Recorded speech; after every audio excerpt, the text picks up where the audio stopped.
हास्य का कवि अगर श्रृंगार की बात करे सर तो कैसे करे कि सबके मन को भाते हैं मृग नैनी के ओंठ।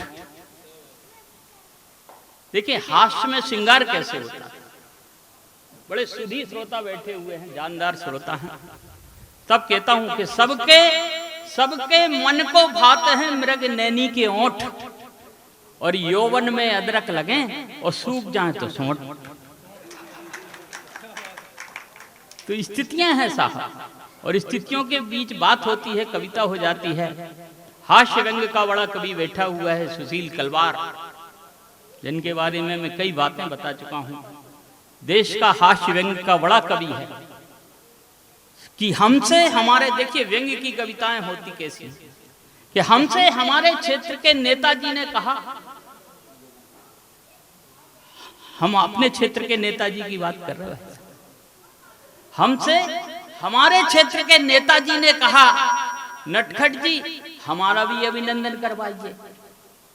हमसे हमारे क्षेत्र के नेताजी ने कहा, नटखट जी हमारा भी अभिनंदन करवाइए। हमने कहा श्रीमान जी आप हमारे इधर नाग पंचमी पर चले आइए, आप हमारे इधर नाग पंचमी पर चले आइए। वे बोले आप हमें सांप कह रहे हैं। हमने कहा ये हम कहा, ये तो आप कह रहे हैं। तो स्थितियां बदल जाती हैं साहब कविता से। बहुत है हास्य और व्यंग का कवि आए, देश का बड़ा कवि है। पिछले दिनों साहब अमेरिका ने झूठ पकड़ने की मशीन बनाई। अमेरिका ने झूठ पकड़ने की मशीन, और उस मशीन ने अमेरिका में 5 दिन में 500 चोर पकड़े। वही मशीन जब जापान पहुंची, चोर पकड़ने की मशीन, ध्यान रखना, वही मशीन जब जापान पहुंची तो 5 दिन में 50 चोर पकड़े। वही मशीन जब पाकिस्तान आई तो 5 दिन में 200 चोर पकड़े। वही मशीन जब हिंदुस्तान आई तो 5 दिन में मशीन चोरी हो गई।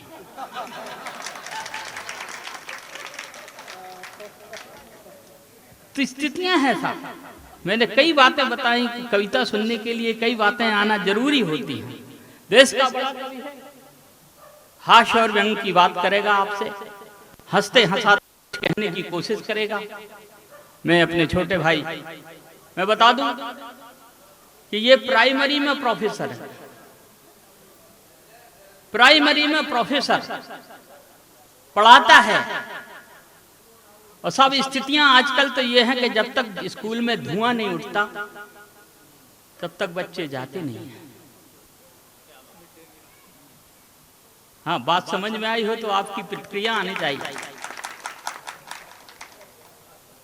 जब तक धुआं नहीं उठता बच्चे नहीं आते। और सर हमारी समस्या तो यह है कि हमारा स्कूल और मरघट बिल्कुल बगल बगल में, कभी कभी तो दिन भर धुआं उठता रहता।